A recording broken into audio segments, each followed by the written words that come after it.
24 तारीख को श्रावण का आखिरी सोमवार है।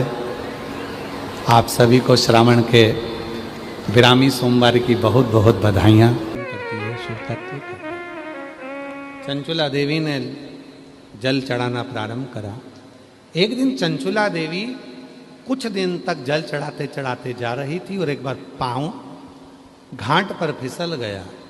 चंचुला देवी के प्राण छूट मर गए, प्राण छूट। अब कई लोग कहते हैं हम तो शिव जी को जल चढ़ा रही थी चंचुला देवी, फिर काय को घाट पर पांव फिसल गया, क्यों मर गई? अब उसमें तो भगवान भोलेनाथ जी की इच्छा। कई लोग कहते हैं वो तो अच्छा काम करने गए थे, बताओ उनके साथ ऐसा हो गया। भगवान ने उसके लिए कुछ अच्छा सोचा होगा। और क्या सोचा?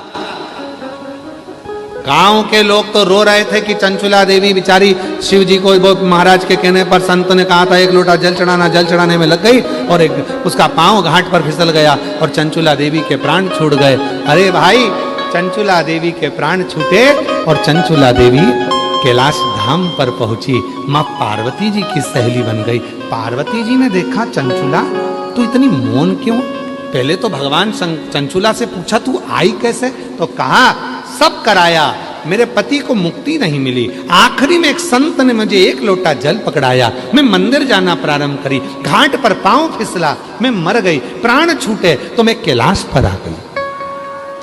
कैलाश पर क्यों आई? क्योंकि मैं भगवान के लिए जल लेकर जा रही थी। भगवान का धाम था काशी और मेरे प्राण छूट गए, मैं कैलाश पर आ गई। क्या चाहती है?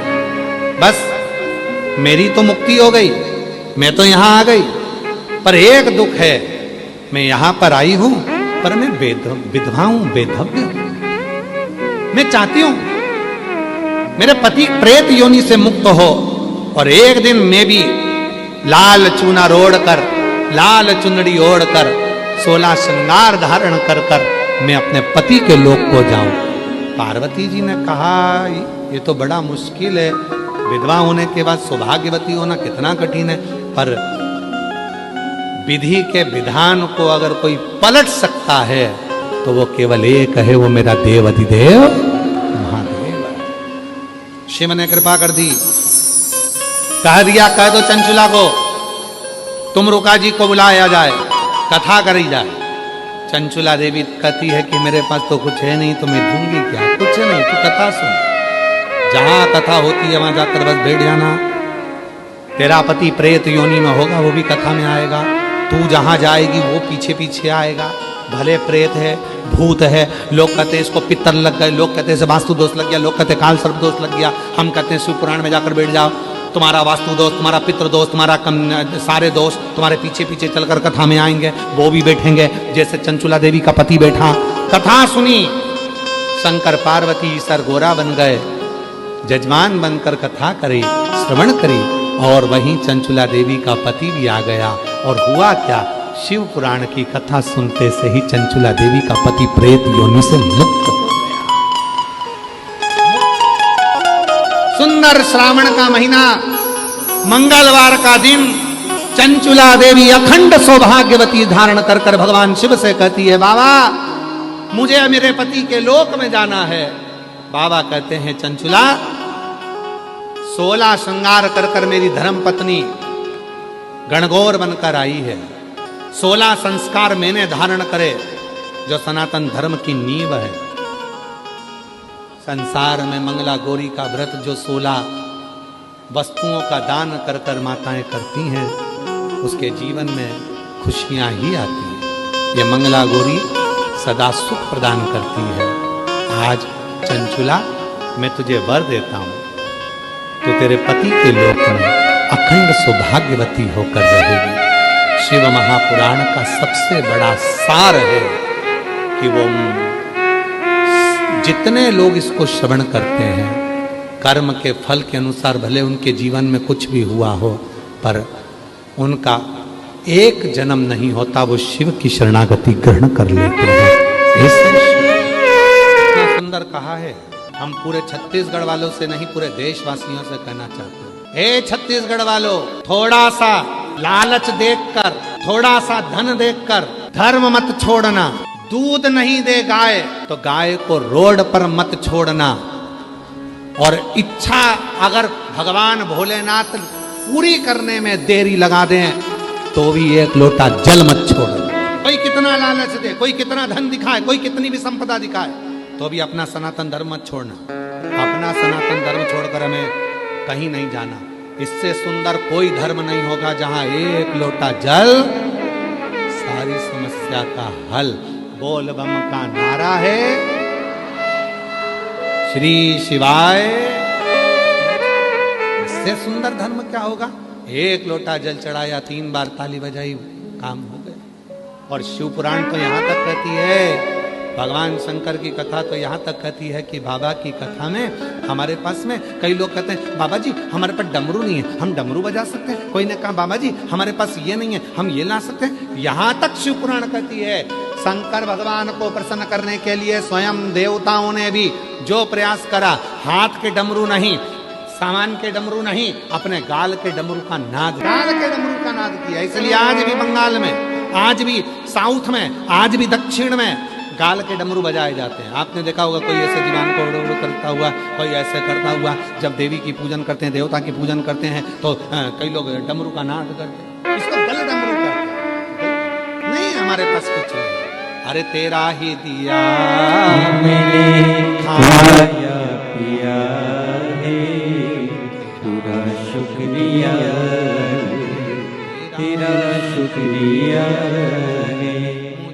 भोले बाबा ने बहुत दे दिया है, तेरा शुक्रिया है, तेरा शुक्रिया। थोड़ा सा लालच देखकर धर्म मत छोड़ना। गाय दूध देना बंद कर दे तो रोड पर मत छोड़ना। और अगर मेरा भोले बाबा थोड़ी देने में देरी कर दे तो भी एक लोटा जल चढ़ाना मत छोड़ना। तो छोड़ना नहीं, लगना, पीछा पकड़ना, पीछा पकड़। भगवान भी सोचता होगा इतना पानी गिरा रहा हूं, इसके बाद में भी छाता छोड़कर जा नहीं रहा है, टस से मस नहीं हो रहा, वहीं खड़ा छाता ले लेता। आप लोग तो अंदर बैठे हो, आप अंदर बैठे हो, ये 5 पंडाल में शिव भक्त बैठे हुए हैं। इसके बीच में जो जगह है जरा देखो, ये पहले और दूसरे नंबर के पंडाल के अंदर बीच में जगह है, उस जगह में भी लोग छाता पकड़ के, दोनों ओलतन का पानी आ रहा है, इधर का भी पानी आ रहा है, उधर का भी पानी आ रहा है, और उसके बीच में खड़े। उधर देखिए, उधर से पानी आ रहा है, उधर से पानी आ रहा है, तो भी बीच में खड़े। उधर देखो चौथे पंडाल के वहां पर भी ऐसे खड़े हुए हैं। कितनी भक्ति होगी आप। और केवल ऊपर का पानी नहीं, नीचे कीचड़ का पानी भी होगा, पानी पाँव में भी लग रहा होगा, पानी कपड़ों में भी लग रहा होगा, कीचड़ भी लग रहा होगा, पर आपकी भक्ति अभी रह।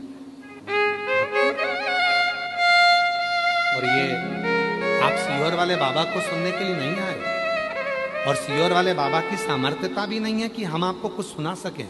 ये तो स्वयं श्रावण के महीने में जितने श्रवण करने के लिए आए हैं, ये सावन के महीने में जो श्रवण करने आए हो, सुनाने वाला भी मेरा महादेव है, और सुनने वाला भी मेरा महादेव है, और कराने वाला भी मेरा महादेव, कोई दूसरा नहीं है। एक संबंध जुड़ गया, एक संबंध, परमात्मा, एक रिश्ता। एक बात बताएं आपको, अपने मन की बात है, वैसे बताना नहीं चाहिए, फिर भी हम तुम्हें बता देते हैं। सुनो, पहले हम भी तुम्हारे जैसे ही मंदिर में चले जाते थे, जल चढ़ा देते थे, जैसे सब लोग चढ़ाते हैं वैसे ही हम भी थे। हम भी मंदिर में चले जाते थे, एक लोटा जल चढ़ा दिया, मंदिर धोया, साफ करा, धीरे धीरे धीरे धीरे धीरे धीरे। हमें क्या मालूम था कि भोलेनाथ जी मंदिर में जल चढ़ाने वाले का हाथ पकड़ लेते हैं और उससे अपना रिश्ता बना लेते हैं।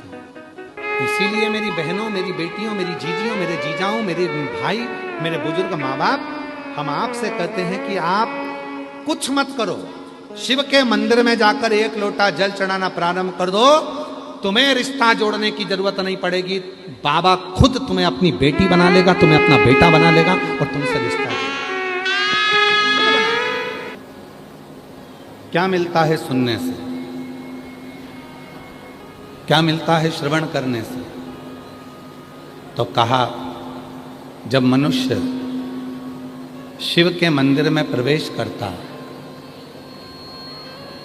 जब मानव भगवान शंकर के मंदिर में प्रवेश करता है या शिव महापुराण की कथा को सुनने के लिए पंडाल में जाकर प्रवेश करता है, बस, या जो आस्था चैनल पर सुन रहे हैं, जो सोशल मीडिया पे सुन रहे हैं, अपने मन को, अपने चित्त को जब हम भगवान की कथा की ओर लेकर जाते हैं, तो जब यह मन सत्संग में, कथा में, मंदिर में प्रवेश करता है, तो इस मन के द्वारा जितने भी पाप होते हैं वो सारे पाप एक क्षण में समाप्त हो जाते हैं और जीव परमात्मा की शरणागति ग्रहण करता है।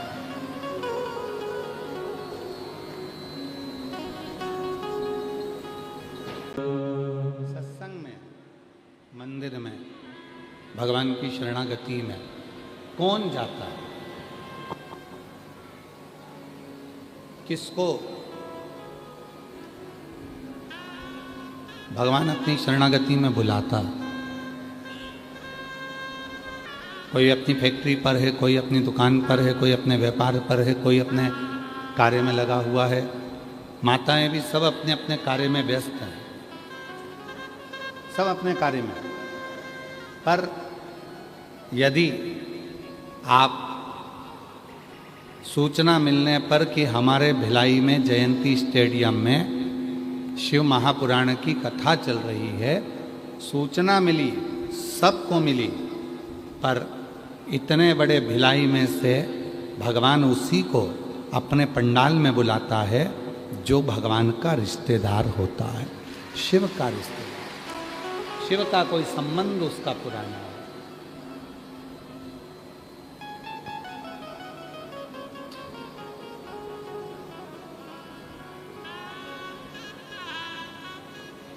एक कंपनी के लोग नौकरी पर रखते हैं। यहाँ की जो सरिया कंपनी होगी, लोहे की कंपनी होगी, तो यहाँ की जो कंपनी वाले होंगे वो कंपनी वाले भी बहुत सारे एजेंट रखे होंगे। उनसे कहा होगा कि हमारी कंपनी का माल लो और इस कंपनी के माल को बेचो। सीमेंट की कंपनी वाला है तो वो भी बेचता है, कपड़े वाला है तो वो भी बेचता है, लोहे वाला है तो वो भी बेचता है। सबने अपनी अपनी कंपनी बनाई है और उस कंपनी का माल सब बेच रहे हैं। पर हर दुकान पर वो कंपनी का माल नहीं मिलेगा। कोई कोई दुकान ऐसी चिन्हित कर दी जाती है कि कंपनी का माल आपको यहाँ प्राप्त हो। उसी तरह भगवान देवाधिदेव महादेव ने भी आपको और हमको, जितने भी ये लाखों करोड़ों जितने भी शिव भक्त संसार में हैं, जो भगवान शंकर को एक लोटा जल चढ़ा रहे हैं, जो शिव के मंदिर जा रहे हैं, जो शिव पुराण सुन रहे हैं, या जिनका मन शंकर जी में लगा हुआ है, जो शिव को किसी भी रूप में भजते हैं, ये निश्चित है कि आप और हम उन शिव की कंपनी के हैं और उसकी कंपनी का कार्य चल रहा है। उसकी कंपनी क्या कर रहे हैं संसार सागर में आकर? आप और हम क्या कर रहे हैं? और हमें विश्वास है जितनी छत्तीसगढ़ की मेरी जीजियाँ बैठी हैं, जितनी छत्तीसगढ़ के मेरे जीजा बैठे हैं, जितनी बेटियाँ बैठी हैं, जितने बेटा बैठे हैं, जितने मेरे बुजुर्ग माँ बाप बैठे हैं, हमें भरोसा है, पूरा विश्वास है। आप जितनी कथा यहाँ से श्रवण कर कर जाते हो, उस कथा में से 7 दिन की कथा में से कुछ कथा अपने जीवन में ऐसी उतार लेते हो कि जब किसी की जिंदगी में दुख तकलीफ आता है तो आप वो कथा उसको बता देते हो और उसको फायदा मिल जाता है। समझो आप शंकर के गण हो और शिव का गण ही कोई मार्ग बता है।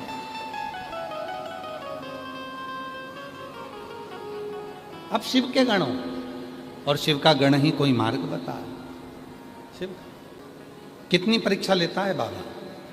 जब से कथा चालू हुई है तब से रोज प्रतिदिन पानी की झड़ लगी पड़ी हुई है, पानी की झड़। तो हम उनसे कह रहे थे कि दया सिंह जी, कोई पुण्याई होती है तब अपने क्षेत्र में जलवृष्टि अच्छी होती है, ये तुम्हारी पुण्याई हो और इन शिव भक्तों की पुण्याई। जो इतनी जलवृष्टि हो रही है, ये शिव की उदारता, ये शिव की कृपा। और परीक्षा कितनी है? और तुमने पूरी तैयारी करी और उसी दिन पानी धड़ धड़ा के आ जाए। अब 300 तो तुम्हारे मेहमान आने वाले, 100 बाराती, 60 घराती, घर के लोग, और पानी के में रुकूं नहीं। विचार करिएगा, व्यवस्था ठीक हो सकती है क्या? जम के बोलो जरा। नहीं।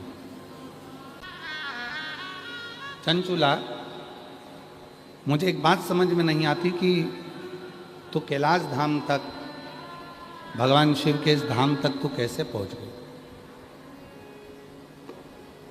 भगवान शंकर के इस पवित्र धाम तक तू पहुंची कैसे? क्या करा तूने?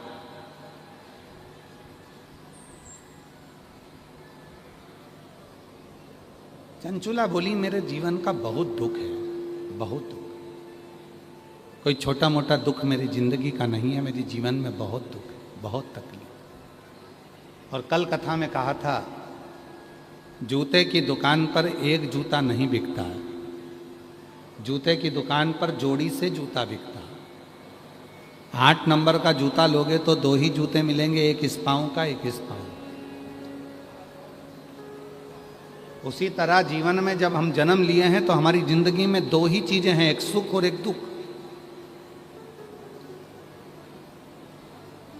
और ये दोनों चीजें हमारे साथ में सब में चलती हैं।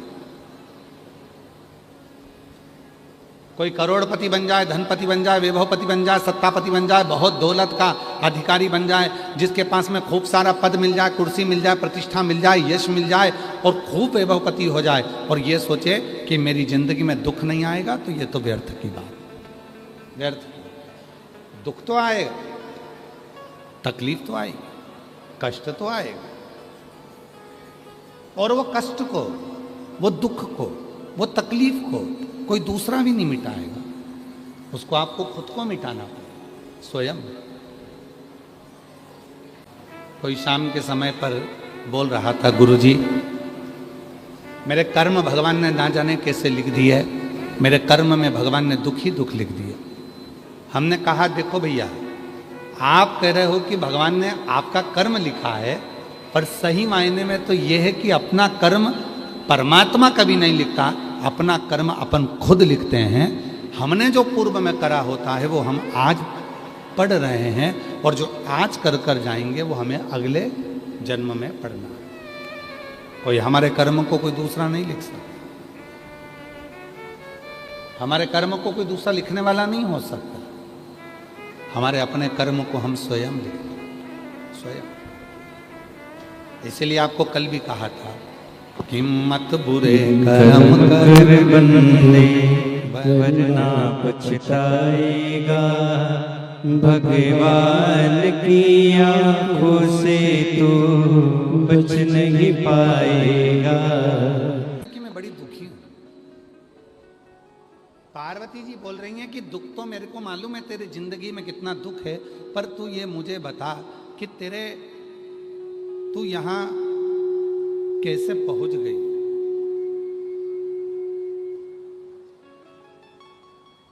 तो यहां पर पहुंची कैसे?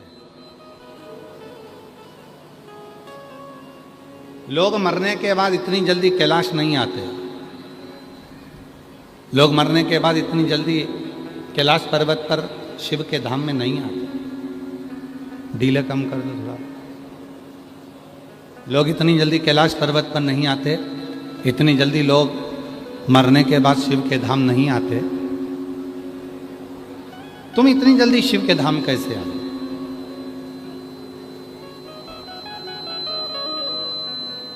क्या कारण? चंचुला कहती है, मैं एक ब्राह्मण की पत्नी हूं, मेरा पति है बिंदु। मेरी जीजियों बड़ी सावधानी से सुनना। आज कौन सा वार है? जम के बोलो, मंगलवार। सावन के महीने में मंगलवार का जो दिन होता है उसको मंगला गौरी की व्रत का दिन कहते हैं। हमें इधर का नहीं मालूम कि इधर मंगला गौरी व्रत होता है कि नहीं होता। होता है? आप लोगों का है व्रत? इधर साइड भी होता है मंगला गौरी? तो जितनी भी मेरी जीजियाँ मंगला गौरी व्रत कर रही हैं सबके चरणों को मैं नमन करता हूँ, प्रणाम करता हूँ। आप सभी को मेरी ओर से अखंड सौभाग्यवती होने का मंगला गौरी व्रत की बहुत बहुत बधाई। बहुत बहुत। आज ये कथा मंगला गौरी व्रत के दिन इसलिए सुना रहे हैं जिससे जितनी भी मेरी जीजियाँ हैं जो जिस कामना से आई हैं, भगवान उनके हाथ का चूड़ा, पाँव की बिछुड़ी, मांग का सिंदूर, मस्तक की बिंदी मेरा भोले भंडारी मंगला गौरी व्रत की साक्षी में पूर्ण करे। खूब आनंद के साथ अखंडता उनके जीवन में हो और अखंड सौभाग्यवती हो, ये भाव से आज ये चंचुला देवी का चरित्र अपन लिया है।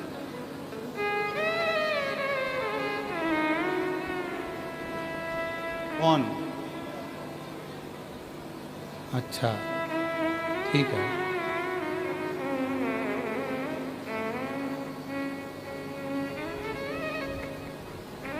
तो आज ये मंगला गौरी का जो चरित्र, मंगला गौरी के दिन में, आज मंगला गौरी व्रत के दिन पर जो चरित्र आया है उसको सावधानी से सुनो।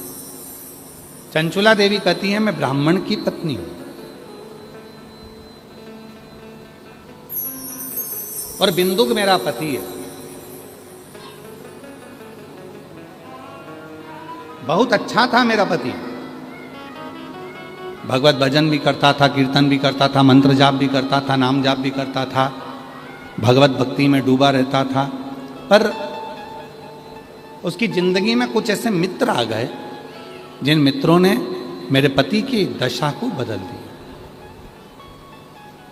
और दशा बदली तो वो दुर्दशा में पहुंच गया, दुर्दशा में हो गया। व्यसन वो करने लगा, मदिरापान वो करने लगा, जुआ वो खेलने लगा, मंदिर जाना बंद कर दिया, देवस्थान जाना बंद कर दिया, संकीर्तन करना बंद कर दिया, सत्संग करना बंद कर दिया, मंत्र जाप से परे हो गए, दूर।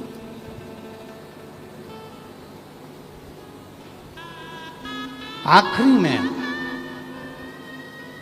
पैसे की भूख इतनी बढ़ गई, धन की भूख इतनी बढ़ गई कि मेरा पति चोरी करने लगा और चोरी का धन लेकर जा रहा था, और वो चोरी के धन को दीवार पर चढ़कर चोरी के धन को लेकर जा रहा था। उसको नहीं मालूम था कि साइड में कुआं है, उस कुएं के जल में मेरा पति गिर गया और गिरते ही मेरे पति के प्राण छूट गए। वो प्रेत योनि में चला गया।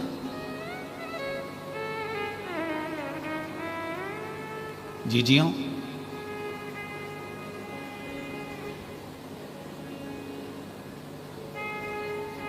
मंगला गौरी व्रत जो माताएं करती हैं उनको तो मालूम होगा कि श्रावण के महीने में मंगलवार के दिन यह मंगला गौरी व्रत होता है।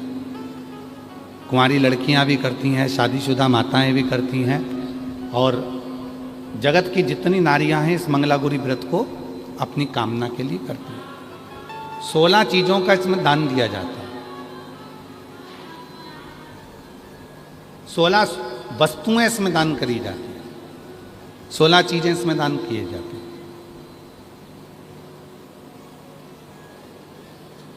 चंचुला देवी ने जैसे ही देखा कि मेरा पति प्रेत योनि में पड़ गया और इस प्रेत योनि में पड़ने के बाद इसकी गति नहीं हो, इसकी गति नहीं हो सकती, अब इसको प्रेत योनि से मैं मुक्त कैसे करूं? मैं क्या करूं? मैं क्या करूं कि ये प्रेत योनि से मुक्त हो जाए?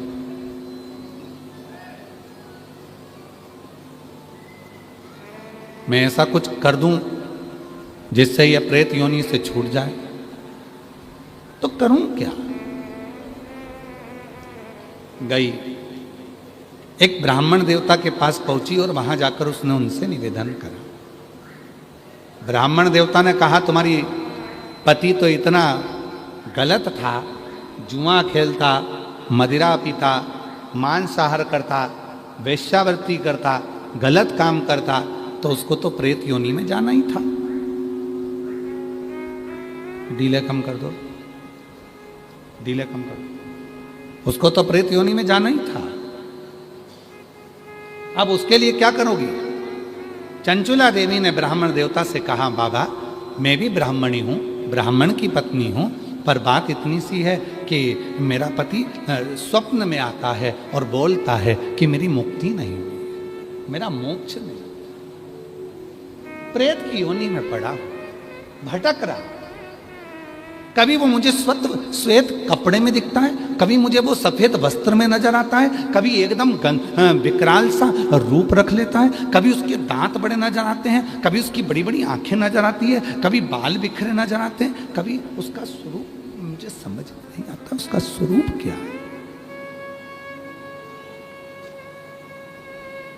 मेरे को समझ में नहीं आता कि उसका स्वरूप क्या है। मैं उसको जान नहीं पाया, मैं बड़ी दुखी हूं। ब्राह्मण देवता ने कहा कि अगर तुम्हारा पति प्रेत योनि में है तो उसके लिए तुम्हारे को मैं एक संत का पता देता हूं, संत के पास जाओ, उस साधु से पूछो। साधु के पास गई, बाबा जी मेरा पति प्रेत योनि में पड़ा हुआ है, उसकी मुक्ति नहीं हो रही है, उस मुक्ति का मैं जतन क्या करूं, उसकी मुक्ति का साधन क्या करूं, उसकी मुक्ति के लिए मैं करूं क्या,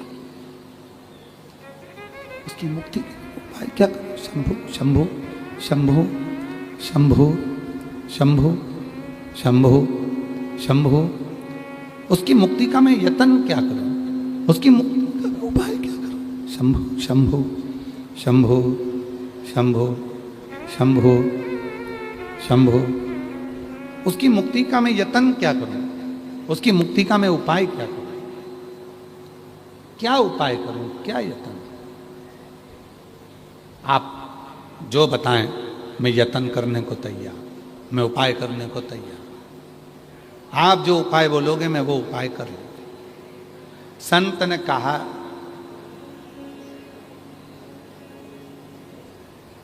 उस तीर्थ में चले जाओ और उस तीर्थ में जाकर यज्ञ करो। वो यज्ञ 11 दिन तक चलना चाहिए, और 11 दिन तक अगर वो यज्ञ चलेगा और उस यज्ञ में तेरे पति को मुक्ति मिल जाए। एक यज्ञ करवा लिया चंचुला देवी ने, पर पति को मुक्ति नहीं। आज ये चरित्र निकला है तो मेरी जितनी जीजियां बैठी हैं कि चंचुला देवी ने श्रावण के महीने में जो मंगला गौरी व्रत का जो कर्म यहाँ पर वर्णन आता है, बड़ी प्रेम की कथा है, आप बहुत सावधानी से सुनिएगा। संसार की पहली स्त्री थी चंचुला देवी, संसार की पहली नारी थी चंचुला देवी, जिसका पति मर गया था, प्रेत योनि में पड़ गया था, और प्रेत योनि में पड़ने के बाद भी चंचुला देवी वेधव्य होने के बाद, विधवा होने के बाद, मंगला गौरी की कृपा से, शिव की कृपा से, मां जगत जननी की कृपा से वापिस अखंड सौभाग्यवती हुई थी और पति के लोक को चली गई। आज संपूर्ण देशवासी जितने आस्था चैनल पर सुन रहे हैं, जितने फेसबुक यूट्यूब पर सुन रहे हैं, जितने सोशल मीडिया पर सुन रहे हैं, और जितने इस भिलाई जयंती स्टेडियम की पवित्र धरा पर कथा को श्रवण कर रहे हैं, अपने जीवन में उतारिएगा। आज की कथा आपके जीवन को सुख प्रदान करने वाली, आपके जीवन को लाभान्वित करने वाली।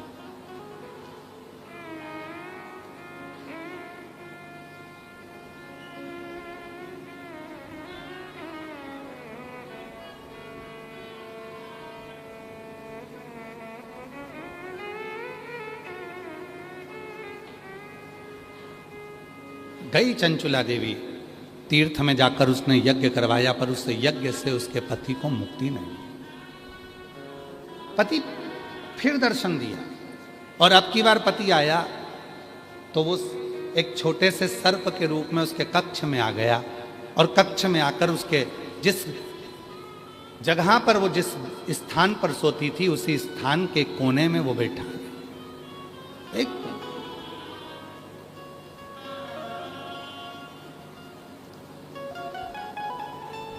फिर उसको आवाज आई, मेरी मुक्ति नहीं, मेरी मुक्ति नहीं। फिर गई, बाबा साधु जी, संत जी बताओ मेरे पति को मोक्ष कैसे मिलेगा? तो कहा, इतने महीने तक आपको व्रत रखना पड़ेगा और उस व्रत को रखने के बाद इतना सामग्री आपको पूजन कराना पड़ेगा और इतनी सामग्री का आपको दान देना पड़ेगा। चंचुला देवी ने व्रत रखा। कहते हैं 2.5 वर्ष तक चंचुला देवी उस व्रत को करती रही।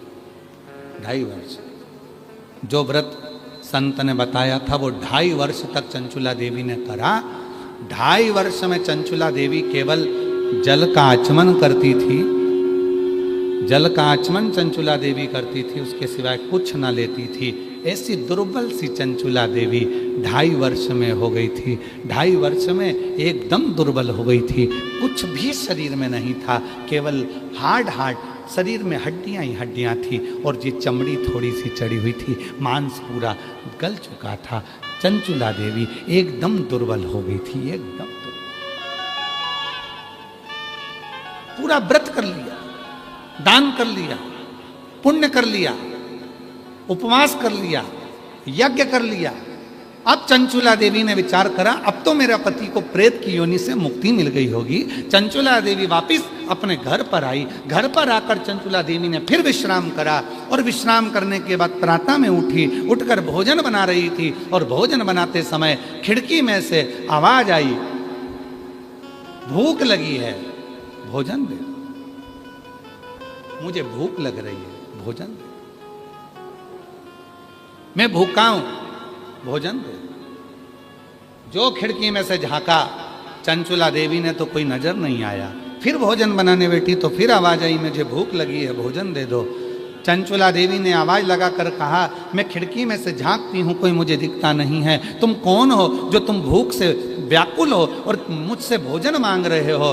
तभी बिंदुक फिर आवाज लगाकर बोला, चंचुला मैं तेरा पति बिंदुक प्रेत योनि में पड़ा हूं, मेरी मुक्ति नहीं हुई है। चंचुला कहती है मैंने यज्ञ करवा दिया, मैंने पूजन करवा दी, मैंने व्रत करवा दिया, मैंने उपास करा दिया, मैंने दान दे दिया, मैंने अनुष्ठान करा दिया, मैं सारे तीर्थों में घूम कर आ गई, सारे तीर्थ में होकर आ गई और हर जगह पर मैंने सब कुछ किया। अब केवल मेरे पास कुछ भी धन नहीं बचा है। केवल जिस छोटे से झोपड़े में मैं रहती हूँ, इस झोपड़े को बेचने के सिवाय मेरे पास साधन नहीं है। मेरे जितने जेवर थे मैं सब बेची आई, क्योंकि अब कुछ बचा नहीं है। यज्ञ कराना है तो थोड़े धन की जरूरत पड़ेगी, अनुष्ठान कराना है तो धन की जरूरत पड़ेगी, उपवास करा है तो भी धन की जरूरत पड़ेगी, और कोई पाठ पूजन करना है तो भी धन की जरूरत पड़ेगी। मेरे पास अब धन नहीं बचा है। मैं कैसे तुम्हारी मुक्ति का साधन ढूंढूं? मैं कैसे तुम्हें मुक्त कर दूं? कैसे मुक्त? चंचुला की आज आंख में से जल बह रहा था और रो रही थी चंचुला, आंख में से जल निकल रहा, जल समझ नहीं पा रही अब मैं क्या करूं। रो दी, बिलख दी, चल दी, खूब रो रही थी, खूब। गांव के लोग काशी जा रहे थे। चंचुला ने मन में सोचा कि अब मैं भी इनके पीछे पीछे चली जाती। धन नहीं था, पैसा नहीं था, संपदा नहीं थी। सारे गांव के लोग गाड़ी में जा रहे हैं और चंचुला देवी उनके पीछे पीछे, उसी बैलगाड़ी के पीछे, उसी गाड़ी के पीछे अपनी कहार लेते हुए भगवान का नाम लेती लेती काशी की ओर चल दी। काशी में जैसे ही चंचुला देवी पहुंची, अभी आपको कथा में कहा था, कथा के प्रारंभ में कहा था कि कोई हमारा और आपका कोई संबंध पुराना शिव से होगा, तभी बाबा काशी बुलाता है, तभी बाबा मंदिर बुलाता है, तभी बाबा शिव पुराण में बुलाता है। कोई पुराना संबंध आपका और हमारा होगा तो बाबा ने कथा में बुलाया, तो बाबा ने कथा में आपको बिठाया, तो बाबा आपको कथा सुनवा रहा है, तो बाबा आपको मंदिर तक पहुंचा, तो बाबा की कृपा। ये भी हैं जो हमारा ही नाम लेकर धन भी ले लेते हैं। तो कथा, सत्संग, संकीर्तन व्यापार की वस्तु नहीं है, ये भगवान की अविरल भक्ति है, भक्ति। चंचुला देवी चली, काशी में पहुंच गई। काशी पीछे पीछे जा रही है। सारे गांव के लोग जा रहे थे, सारे गांव के लोग के साथ में पीछे पीछे पीछे पीछे। छत्तीसगढ़ की इस पवित्र पावन भूमि पर 23 अगस्त को ये कथा विराम होगी। 25 अगस्त को बाबा की सीहोर की कामना कावड़ जो भौम प्रदोष के दिन भरा रही है, जिस दिन मंगलागौरी व्रत का भी विराम रहेगा। 28 अगस्त को रक्षाबंधन है। सीहोर वाले बाबा की ओर से मेरी सभी जीजियों को रक्षाबंधन की बहुत बहुत बधाई अभी से दे देता हूं। 28 अगस्त को रक्षाबंधन का त्यौहार अपने परिवार के साथ मिलकर बहुत प्रेम के साथ मनाएं।